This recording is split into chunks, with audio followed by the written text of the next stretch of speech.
Guys, Black Scout Survival Late Night Live. Thanks for tuning in.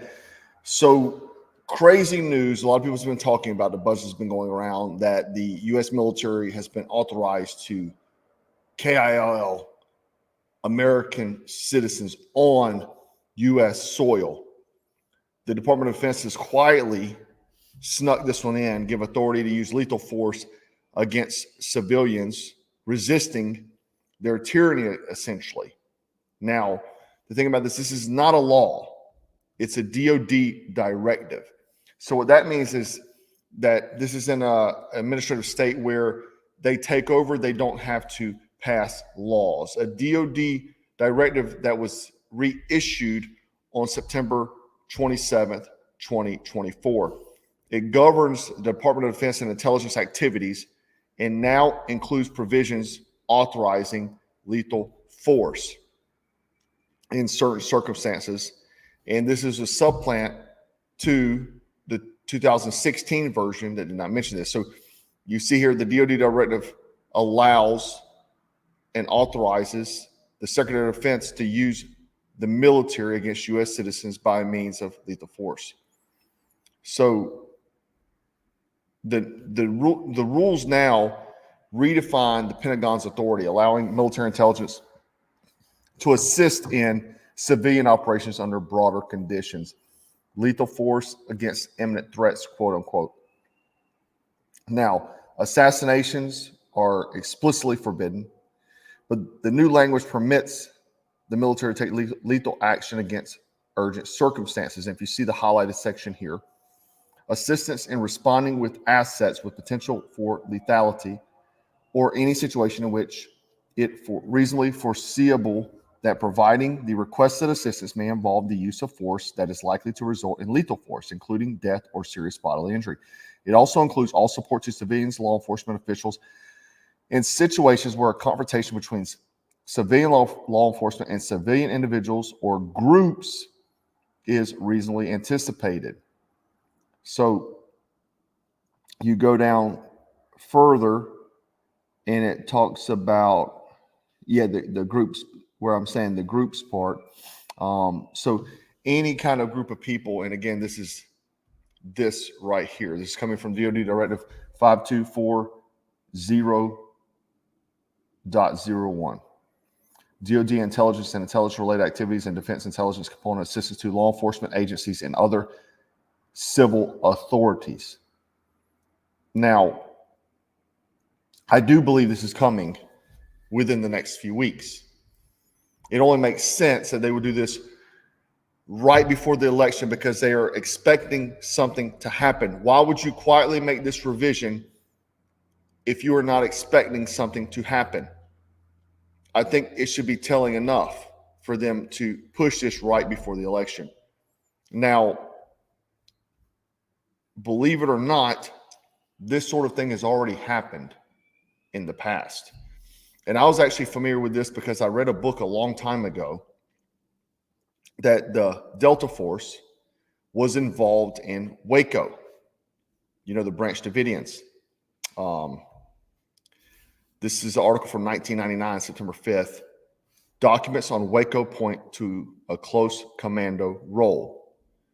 And within the article, talks about this. The Pentagon's Elite Special Operations Command sent observers, quote unquote, observers. They always send observers to see. That's the same thing they said in Vietnam. They always say observers. They sent observers to Ukraine too, by the way, to the siege of the Branch Davidian compound in Texas more than a month before the final assault on the compound, suggesting that military commandos had a far longer and closer involvement in this disastrous 1993 operation that previously divulged, according to declassified government documents. The documents obtained under the Freedom of Information Act also show for the first time that the officials at the highest levels of DOD, including the Secretary of Defense and Joint Chiefs of Staff, were briefed by SOCOM about the events near Waco.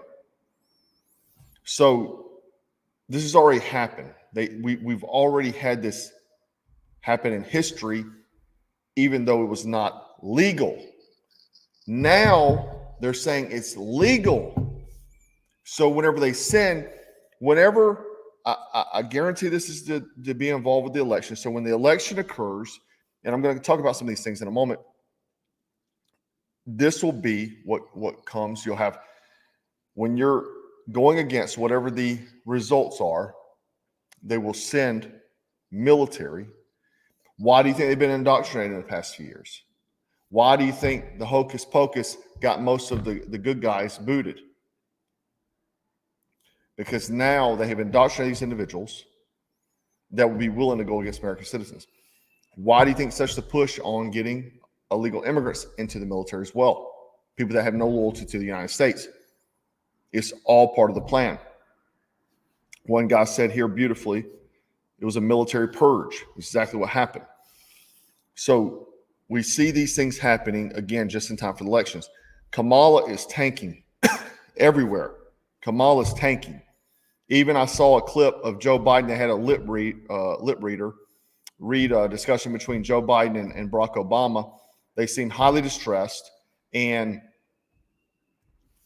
Obama was basically saying, or Biden was telling Barack that she's not as strong as you, we're losing, blah, blah, blah. And he's like, I agree.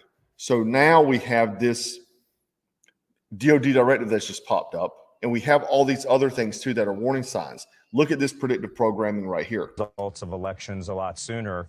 In previous elections, we really didn't. It was just the margins were so large that we were able to call the elections earlier. It always takes a long time to count ballots.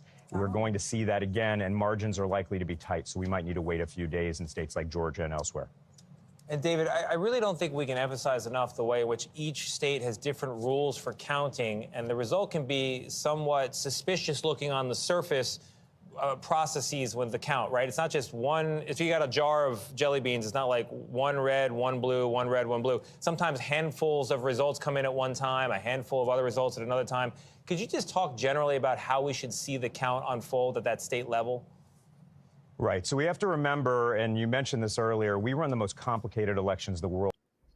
So a few things. One, they talked about Georgia. Georgia judges just blocked an order for ballots in November to be counted by hand.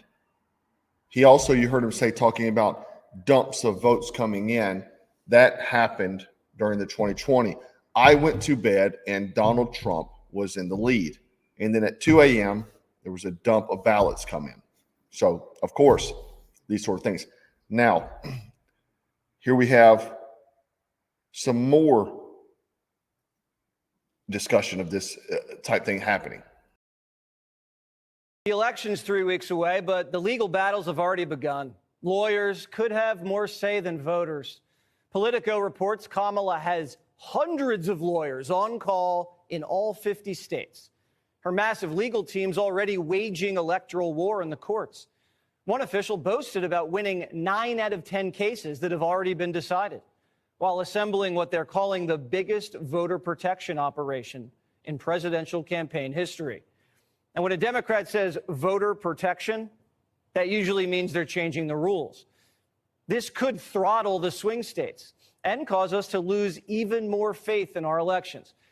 Today in Georgia, a judge ruled that election officials have to certify results, even if voter fraud is suspected. And around the state, Democrats are suing to prevent drop box surveillance, hand counting ballots, and voter ID protections. Why are Democrats trying to make elections less secure? Especially while many states across the country are finding thousands of people who aren't citizens on the voter rolls, like in Virginia, where Governor Youngkin removed more than 6,000 non-citizens from the rolls. The Biden-Harris administration didn't like that.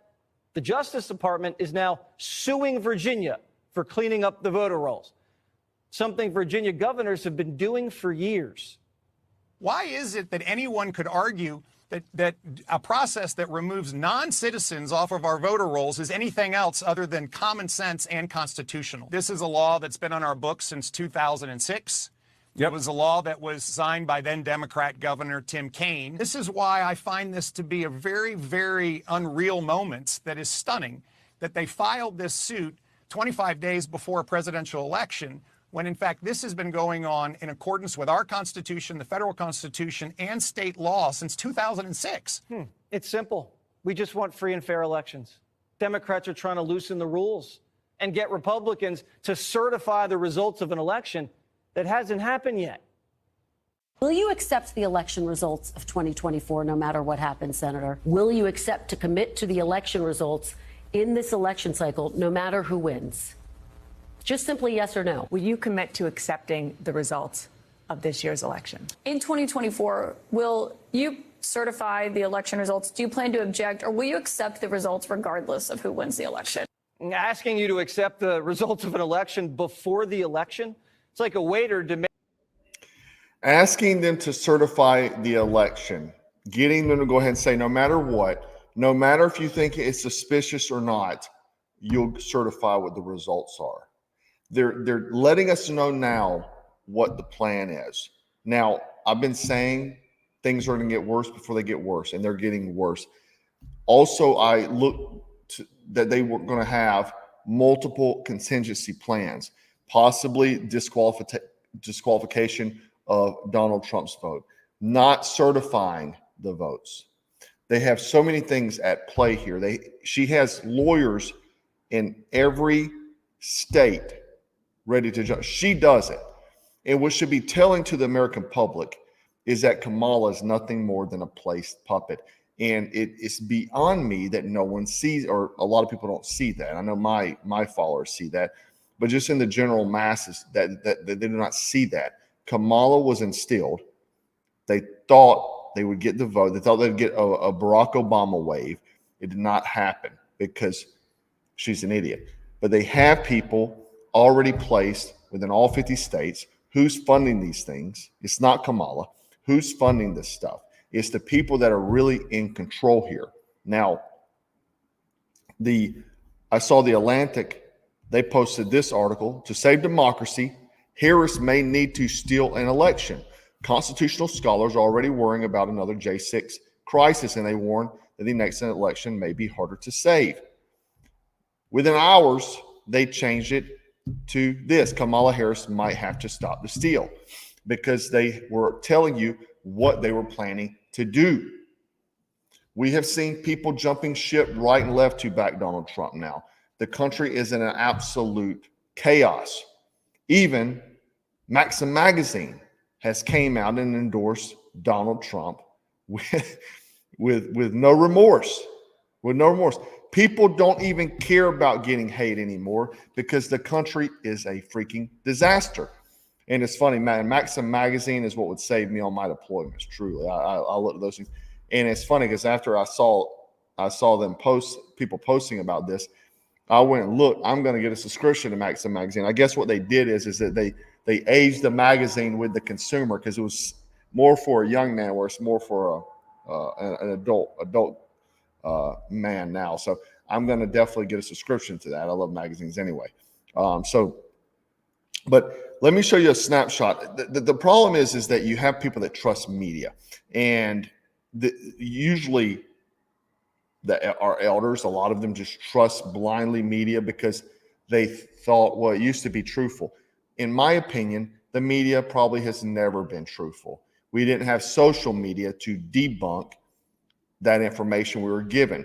A lot of America throughout history has been controlled by Project Mockingbird type stuff, where you have the media telling you things. That's why Americans get so patriotic backing these wars that the politicians and military industrial complex gets rich from. And they send young men and women to die for people to get rich. But a lot of we have seen over history throughout time is probably propaganda. It's all lies. It's just now we can see it because we have independent journalists that go out and fight against this BS they're pushing. Now, I'm going to show you a clip of an older gentleman here. He's telling the reason why he's voting for Kamala. He's talking all the bullet points that they use in mainstream media. Kamala Harris, if you notice, she only spits out the bullet points, and most of them are lies. Asking, like, Why are you voting for Kamala? Do you mind me asking you, why are you voting for Kamala? Mainly because she's not Trump, because I think he's a thug. He's going to sell out. Like, you think we're better off now than we were 4 years ago? You're damn right. I'm not. He's going to sell out. I can't even afford. Ukraine I can't even afford. to the goddamn Putin, his buddy. Biden and Harris are the ones who started that war. Moderating. They're the ones, and we're paying for that war. Literally, Biden and Harris started the war. They almost pushed Putin to do it. I did multiple videos whenever this was first being staged. I said, man, why does it seem like America is inviting Russia to invade Ukraine? You can go back and watch those videos. We didn't have a war with Trump. Trump showed us for 4 years we didn't have any wars. He's kissing ass with He's Trump. not kissing anybody's. He was elbowing that Ukraine guy. He don't even know Zelensky's name. This guy doesn't have any idea of what's going on in the world other than CNN said Trump's a bad guy. In the year there 2 weeks ago. That's because like he said when he said if he gets I hope to hell somebody kills him. We need a better class of assassin. Well, that's what we need. No, sir. No, that's not how we do. That's Send the Secret Service to this gentleman's house. He's calling for the execution of the former president. Find out who that guy is and go visit his house instead of visiting conservatives that post memes on Facebook. How about do that, FBI? Do that, Secret Service. Do that.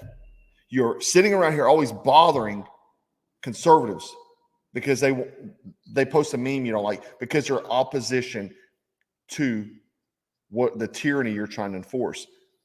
And the man to say that the country's better, this is literally a normal day. We have young guys in here breaking into Kay's Jewelers, shattering the jewelry case in the middle of the mall because everything is allowed now. There's no rule of law unless you're the opposition. What I call, or what was coined as anarcho-tyranny, and I talk about this quite often, where the government goes after the opposition instead of the criminals, essentially. And that's what we see happening now. You can go commit crimes and essentially get away with them. Now, they also have another ace up their sleeve, which is World War III. And it's knocking on the door. Iran has already stopped with direct talks or indirect talks with U.S. Warns of a possible all-out war. Now America has no way of de-escalating this conflict with Iran because they've ended communication. They've also got Zelensky today saying that Ukraine either needs nuclear weapons or to be in NATO. So either way, if that happens, we will be in World War III. If we give him nukes, we will be in World War III. If he joins NATO, we will be in World War III. So they have all these things. Biden just gave me $425 million, right? So we are in the brink of World War III. Bear, thanks, buddy. So there's something in the water. There's always something in the water, my brother. Don't drink it. Don't drink it.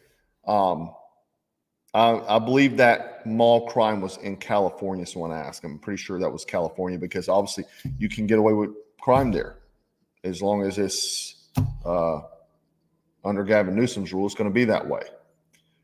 But they have, like someone said right here, they have decriminalized criminals' behavior.